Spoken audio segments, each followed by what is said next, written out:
Polemik desakan Forum Purnawirawan TNI menuntut Wakil Presiden Gibran Rakabuming Raka diganti, sampai juga ke telinga Luhut Binsar Panjaitan.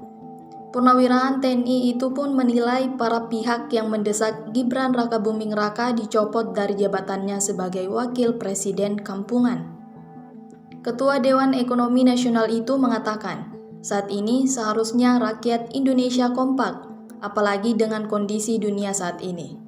Ia pun menyebut, jika ada ribut-ribut oleh ulah Forum Purnama TNI, sama saja kampungan. Luhut meminta agar masyarakat fokus mendukung pemerintahan dengan baik. Desakan ini juga merembes hingga persoalan mutasi TNI, yang mana anak mantan Wapres Tri Sutrisno sempat kena rotasi namun batal. Menurut Luhut, itu tak ada kaitannya dengan usulan pemakzulan Gibran. Mutasi seorang prajurit TNI merupakan hal yang biasa terjadi. Ia menilai, tak ada kaitannya mutasi itu dengan sikap Tri Sutrisno. Apa sih?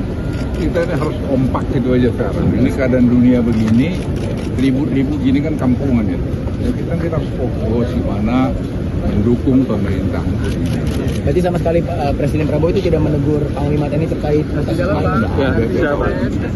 Download Tribun X sekarang, menghadirkan lokal menjadi Indonesia.